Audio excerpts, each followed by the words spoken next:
खतौली विधानसभा उपचुनाव बीजेपी हर हाल में जीतना चाहती है और इसलिए खतौली में एक ऐसी किलेबंदी की जा रही है कि राष्ट्रीय लोकदल के प्रत्याशी को घेरा जा सके और यहां पर कमल खिलाया जा सके। खुद मुख्यमंत्री योगी आदित्यनाथ ने राज्य मंत्री डॉक्टर सोमेंद्र तोमर को बड़ी जिम्मेदारी दी है और पिछले कई दिनों से वो खुद यहां पर डेरा डाले हुए हैं। सोमेंद्र जी, एक चीज जानना चाहूंगा, एक बड़ी जिम्मेदारी आपके कंधों पर है कि यहाँ पर आपको कमल खिलाना है, क्या चल रहा है चुनाव में अब तक?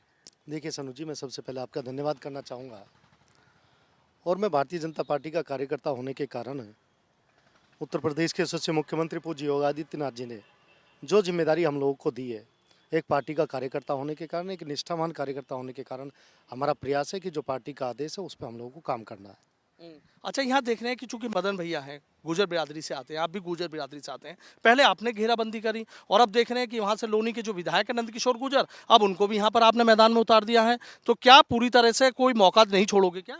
देखिए, ये विचारधारा की बात है और मैं ये कहना चाहता हूँ कि 2017 से पहले का उत्तर प्रदेश और 2017 के बाद का उत्तर प्रदेश, आज उत्तर प्रदेश पूज्य योगी आदित्यनाथ जी के नेतृत्व में आगे बढ़ रहा है और आज उत्तर प्रदेश की जनता का विश्वास भारतीय जनता पार्टी और योगी आदित्यनाथ जी के साथ है। हम लोगों का प्रयास है कि आज उत्तर प्रदेश जिस तरह से आगे बढ़ रहा है उसे और तेजी के साथ विकास के पथ पर आगे लेकर जाएं हम लोग। अच्छा, एक चर्चा यहाँ पर शुरू हो गई है कि जो लोनी में लड़ाई चल रही थी मदन भैया की और नंदकिशोर गुर्जर की, उस लड़ाई को अब बीजेपी खतौली के मैदान में भी ले आई है। देखिए, ऐसा नहीं है। नंदकिशोर जी हमारे एक कार्यकर्ता हैं और पार्टी के विधायक होने के कारण पार्टी की जिम्मेदारी उन्हें यहाँ पर लगाया गया है।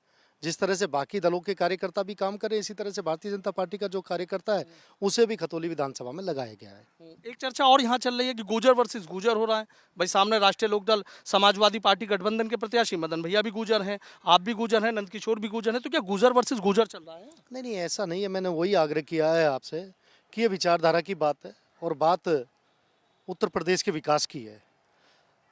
जो दूसरे दल से लोग लड़ रहे हैं उन्हें पहले उत्तर प्रदेश की जनता ने अवसर दिया है। 2017 से पहले उन लोगों की सरकारें थी और 2017 से पहले आपने देखा होगा कि उत्तर प्रदेश एक बीमारू राज्य के रूप में था। आज उत्तर प्रदेश से लोगों को उम्मीदें हैं, विश्वास है। आज उत्तर प्रदेश की जनता का विश्वास पूज्य योगी आदित्यनाथ जी के साथ है, भारतीय जनता पार्टी के साथ है। अच्छा, ये बताइए कि चुनाव में लग क्या रहा है? एक चीज़ और देखने में आ रही है कि जो राष्ट्रीय लोकदल के कार्यकारी प्रदेश अध्यक्ष हैं मनजीत सिंह, उन्होंने एक चिट्ठी चुनाव आयोग को लिखी है जिसमें कहा है कि कुछ इलाके ऐसे हैं कि वहाँ पर जो है चुनाव को प्रभावित किया जा सकता है, लोगों को डराया जा सकता है, वहाँ से पुलिस हटा दी जाए, तो ऐसी बातें क्यों हो रही हैं? देखिए, मैं कह सकता हूँ कि उत्तर प्रदेश की जनता, सम्मानित जनता का आशीर्वाद बीजेपी के साथ है।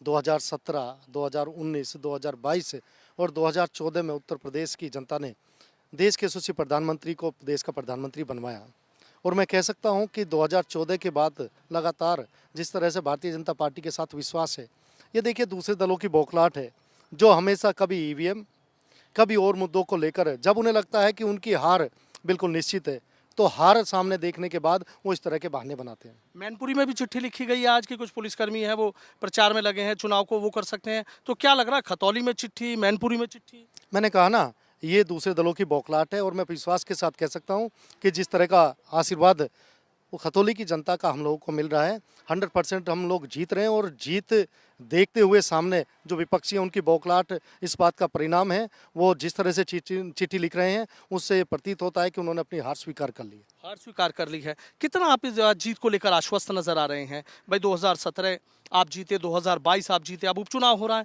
तो क्या हैट्रिक कर पाएंगे? देखिए, मैं पूर्ण विश्वास के साथ कह सकता हूं कि जो भारतीय जनता पार्टी के कार्यकर्ता, मैं अपने देवतुल्य कार्यकर्ताओं के परिश्रम के बल पर, क्योंकि भारतीय जनता पार्टी का कार्यकर्ता हमेशा जनता के बीच में रहता है।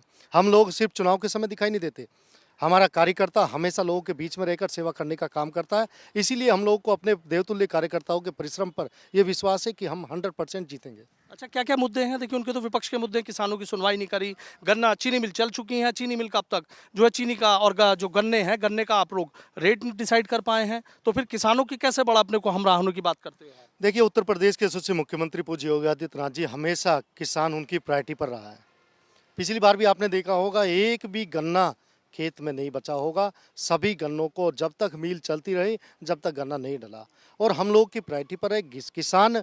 हमेशा देश के यशस्वी प्रधानमंत्री हमारे माननीय मुख्यमंत्री जी किसानों को प्राथमिकता पर रहकर हम लोग हर काम जो किसानों के हित में उसे करते हैं। अभी मैं कह सकता हूं कि चाहे बिजली की दरों की बात करें, अभी हम लोगों ने चुनाव से पहले ही 50% अपना बिजली का बिल माफ़ किया था। अच्छा, एक आखिरी सवाल मेरा ये है, और ऐसे क्या मुद्दे हैं जो आपको लग रहा है कि यहाँ पर कमल ही खिलेगा, राष्ट्रीय लोकदल प्रत्याशी मदन भैया को आप यहाँ चुनाव जीतने नहीं देंगे? तो ऐसी क्या चीज़ें जो आपको लग रहा है इतना आश्वस्त जीत को लेकर नजर आ रहे हैं? क्या है ऐसा खतौली में, ऐसा क्या किया आप लोगों ने?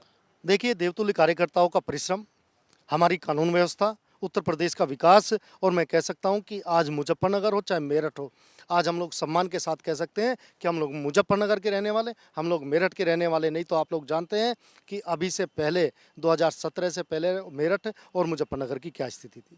तो मदन भैया को जीतने दोगे नहीं? मैंने कहा ना, हम लोग भारतीय जनता पार्टी के कार्यकर्ता हैं और हमारा जो चुनाव चिन्ह कमल का फूल है। हम लोग राष्ट्र सर्वोपरि है और राष्ट्र सर्वोपरि मान के हम लोग चाहते हैं कि विश्व गुरु फिर से हिंदुस्तान बने। उसी के उस सपने को साकार करने के लिए हम लोग आगे बढ़े हैं। बहुत बहुत शुक्रिया। तो देखिए, ऊर्जा राज्य मंत्री डॉक्टर सोमेंद्र तोमर जी हमारे साथ थे खास बातचीत करने के लिए। उनका सीधा कहना है कि राष्ट्र सर्वोपरि है। जिस तरीके से विकास की बात हो, कानून व्यवस्था की बात हो, इन तमाम मुद्दों को लेकर वो जनता के बीच जा रहे हैं और उन्होंने इस बात को लेकर पूरा भरोसा जताया है कि यहाँ पर हैट्रिक लगेगी, कमल ही खिलेगा, राष्ट्रीय लोकदल को यहाँ वो किसी भी कीमत पर जीतने नहीं देंगे, ऐसा सीधा दावा कर रहे हैं। लेकिन इतना जरूर है कि यहाँ पर गुर्जर वर्सेस गुर्जर को लेकर भी चर्चाएं शुरू हो गई हैं। चूंकि चर्चा ये चल रही है कि लोनी की लड़ाई अब खतौली तक पहुंच गई है और वो किस मोड़ पर पहुंचेगी, इस पर सबकी नजरें टिकी हैं। वीडियो जर्नलिस्ट सत्येंद्र सिंह के साथ सनुज शर्मा, एबीपी गंगा, खतौली।